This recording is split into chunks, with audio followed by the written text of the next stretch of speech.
Welcome back. In this video, I'm going to discuss a very important concept that is regarding the self-image.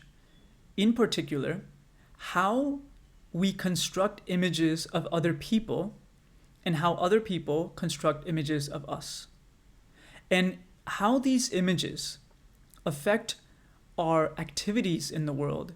In particular, how these images can hold us back from being the people we want to be, from reaching our potential, right? And also how these images can propel us in reaching our potential. So this is going to be a deep dive, deep psychological dive into self-images or images in general, okay? So I'm going to lay out some principles here from introspection, study, and also psychological studies and literature. So first, a very basic root principle here is that we have an image of everyone. So we have an image of everyone. Now, when I say image, I want to be clear. Image is a concept. It's a representation of something, some person, some place. It's a representation of a thing that exists in the world that actually exists in our minds and in our brains, right? This image is trying to capture the relationship that we have with different people in our lives. So as soon as we meet someone, as soon as we run into someone, okay? Now, whether it's family, friends, co-workers, acquaintances, whoever it is, there is always an image of someone, right? Now, why are we creating images of other people? Let's stick to people here. Why are we creating images of other people? Well, first of all, we have an image of ourselves. So you can insert name here. We have an image of ourselves that, if you haven't seen the self video that I created, check out the self video, which has certain attributes and qualities that we ascribe. You know, whether it's good looking, intelligent, charismatic, creative, good beliefs, negative beliefs. We have certain beliefs in ourselves when we study. And that's what cognitive behavioral therapy and doing different techniques to understand ourselves and studying ourselves, we can surface these beliefs about ourselves. So we have certain beliefs about ourselves.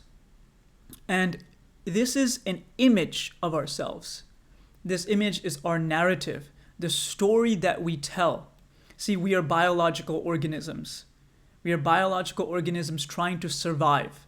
And we have evolved the frontal lobe, right? We have evolved the cortex, and particularly the frontal lobe, which creates these images, and many other places and other parts of the brain which interact to do so. But there's an image that's constructed through memories. But see, this image that we have, it's trying to understand the world. When we meet other people, we construct images coming from our own image, okay? So our own image or our own concept of ourselves is interpreting other people and other images, okay? And so it's very important to understand. We have an image of everyone, and that is coming as a consequence of having an image of ourselves. It's a dynamic interplay with the world and the environment, okay? So let's go to the second principle. The image that we have, now again, the image or the concept or the representation that we have of other people is incomplete. Is incomplete. These images of other people that we have, right? Again, family, friends, co-workers, acquaintances, etc. These images are incomplete. Why? Because an individual is complex, intricate, deep, has so much to themselves. An individual is very deep. All their feelings and emotions and reality, there's this, if this is the individual, you can look at the individual from so many different directions, right? Different directions, you'll keep seeing new things, and the individual is dynamically changing. We are changing as people, we're getting older, etc., more mature in other qualities. So the individual is changing. Now, our image is there, the image of other people, as a function, or as a, in relation to our own self-image, is there for survival. We need to look at different people and categorize them and understand them, put them under categories in our brains for survival purposes. That's what it does. And it attributes categories and qualities and all these different things to different people. And that's really how it is. So the individual, though, does not fall under your adjectives and qualities, right? You can identify certain qualities in people, but you're always looking at people and it's always incomplete. The images and concepts that you have of people are always incomplete. So it's important to understand that although you have an image of every single person, or a concept of every single person that exists in your mind, your relatives, your friends, your family, etc., it's incomplete. You can never fully capture a person. Because again, this is all happening within you. Okay? So the third principle, which is really important here, is that we desire, or we really want to maintain these images. Okay? We want to maintain these images. Now, what does that mean? We want to maintain these images. The human being is constantly changing. The individual is constantly changing. We put an image around the individual so that we can have a consistent view of someone, right? A view that holds, that sustains itself. It's like a box that sustains itself. Why do we do this? Again, as I mentioned, because of survival. We do this because of survival. So we are trying to survive, and one of the best ways is to have the easiest ways is to have a consistent view of someone constantly throughout, right? And if you observe carefully, the more your sense of self depends on someone being a certain way, you really want that image to keep sustaining. Okay, this is very important. The more the sense of self here depends on these images. Well, first of all, the sense of self is depending on these images to keep defining itself. Very important principle here. Your sense of self depends on other images and other concepts of other people and other things in constant interplay to keep itself alive and to keep itself constantly defining itself in relation to its beliefs that you have, to keep validating certain beliefs that you have. So we'll discuss this. So you want to maintain these images for survival. Now, when the person changes, or when the image changes, when the person changes, the image comes into interaction with the person, and it has to edit itself. It has to change itself, alter itself. The image does not want to do that. Your brain does not want to adjust and to change things that's already there.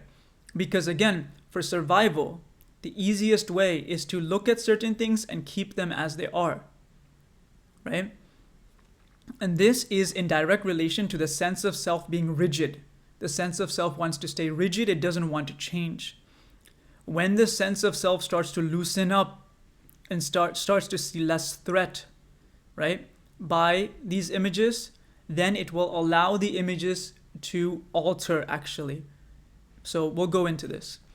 But point is that we have an image of everyone in a concept, and the image is always incomplete, and we want to maintain these images of other people in ourselves for our own sense of self to keep surviving, and for our brain, our own survival, to keep understanding the environment in a not a dynamic manner, in a static manner.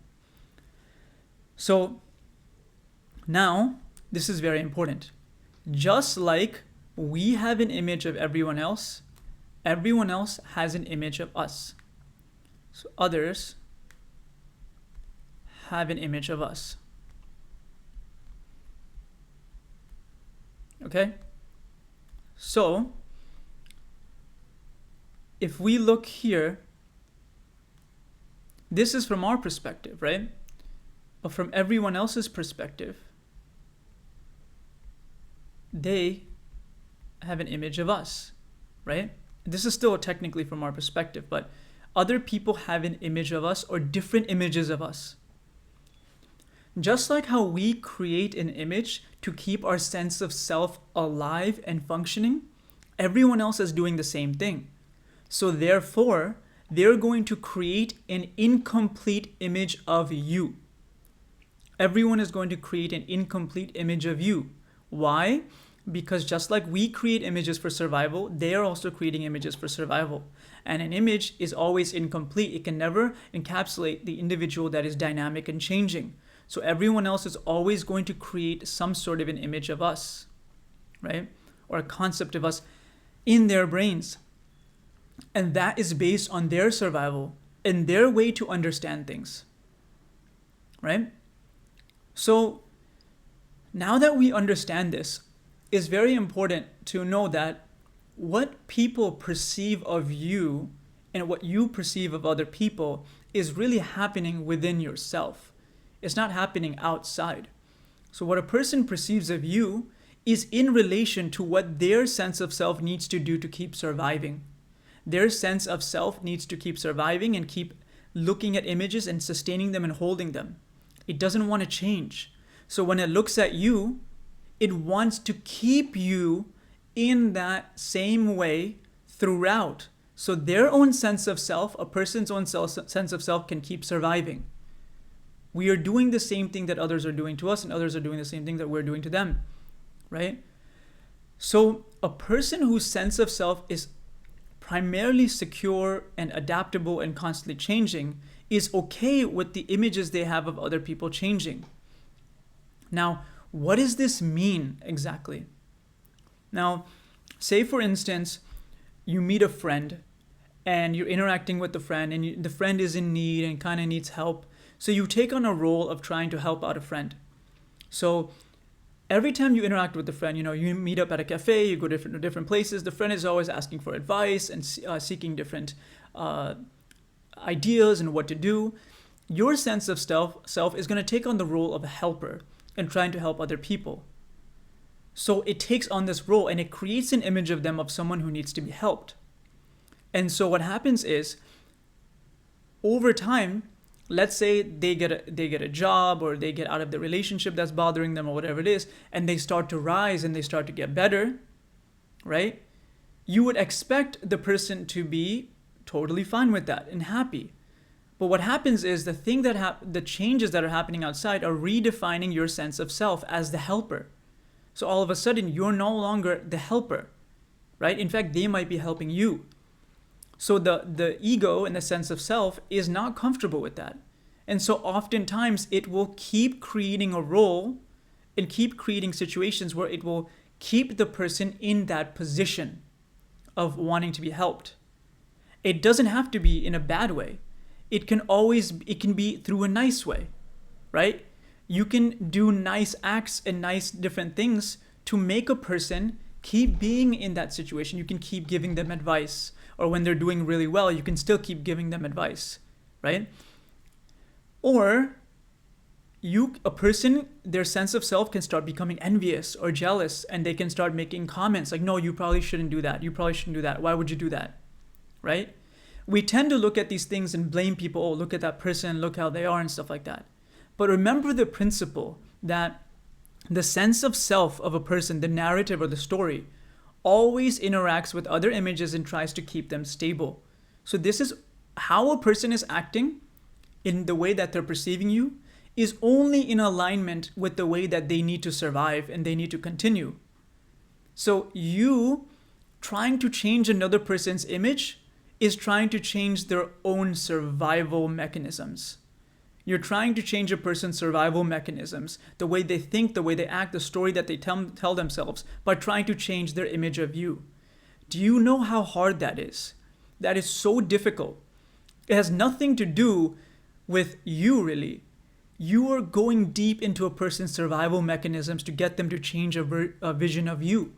So why I'm emphasizing this is to say that it's very difficult. It's not easy. And oftentimes, a lot of energy and effort is put into these things. But for what? Right?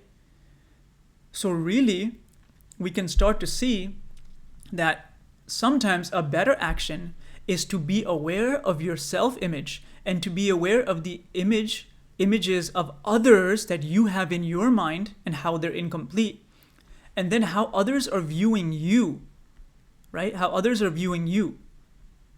Now remember, the way that others view you may not be in alignment with the way that you view yourself. Okay? So again, you might think that you're handsome, you might think you're intelligent, but the people may not think that, right? They may not think that. But whatever reality is in that situation, we're not going to talk about reality yet, but the way that, of course, because there's going to be something objective that's underlying there, right, scientifically, but the way that people are perceiving you, many times it's going to be because they need their sense of self to survive and to keep being a certain way. So this is the root of everything, man. It's like a person, whether they're manipulative or they gaslight you or whatever they're doing, they're trying to change your own self-perception and their perception of them through whatever means, aggression and making you doubt yourself or whatever. What you need to do is you need to keep your sense of self strong, see the image of them that you have in your mind and then the image they have of you, and understand this is a sort of battle of images and concepts that are occurring. So it's more theoretical here, but of course we can apply this. So again, understand that whenever, let's say a person tells you, oh, you've changed, or you meet someone like an old friend or something and they're acting in a certain way, saying the same things that they used to, but you're not, really making those jokes, or you're not really interacting with the person that way. And what's going to happen is dissonance in their minds, right? They're going to be like, oh, this person, the image that they have of you is no longer the same thing. As a consequence, they're going to have to change their self-image. So instead of a person wanting to change their self-image, they're going to try to change you. So understand that defense mechanisms are employed. Defense mechanisms are employed when a person's self-image is threatened. And so they have to, they go out and they assert and they try to change the image of other people, right? To keep in alignment their own sense of self. So in those situations, you of course have to stand your ground and you have to be a certain way. But all this is to really free yourself, to try to free yourself, ourselves, from this being stuck in how people perceive us. It's very difficult because it's a biological adaptation. Everyone is going to go through it, including myself. So the main purpose of this here is to see that coming from the core of the biological organism that we all are, the biological organism, because it has evolved the frontal lobe and many other neural substrates and mechanisms for that matter, we have evolved the ability to create an image. And this image is a story that we tell ourselves, but also that image creates other images and concepts of other people. And that link here is it's another survival thing. You need to have incomplete concepts of other people, representations. They cannot be complete. In fact, your own self-image is incomplete. Your own self-image is a representation. It's not full of you. Can't capture it. So for now, we will leave it at this. But so what I want to focus on here, and so again, it's self-image and other image really here. Self-image and other image. So what I want to focus on here is that in later videos, we'll go more deeply into it, but if you go deep into this connection right here between your self-image and the image that you have of another person, If you study the image that you have of another person very carefully, you can even study your own self-image and ask yourself, why does my self-image see this person in this way? When you think of a person and like 3-4 qualities come up, whether they're good or bad, why do those qualities come up? What is your brain and your mind trying to tell you? Are you scared of the person? Does the person make you happy? How does the person make you feel? What happens when the thought of the person is there? It will reveal to you the things you need to work on. It will reveal to you the things that you that are really at the forefront of your mind, or sometimes even unconsciously. Study the images you have of other people, but also try to loosen the grip of trying to change the way that other people see you. Try, which is really hard, but I'm telling myself as well, but everybody, it's to loosen the grip. How? By invoking the knowledge that other people's perceptions of you are for their own survival, and your own perception is for your own survival. So when you try to change the way that a person tries to see you, you're trying to change their own survival mechanisms. And that can be difficult. It's not impossible. It's very much possible. People have done, completely changed their lives by changing the way they see things.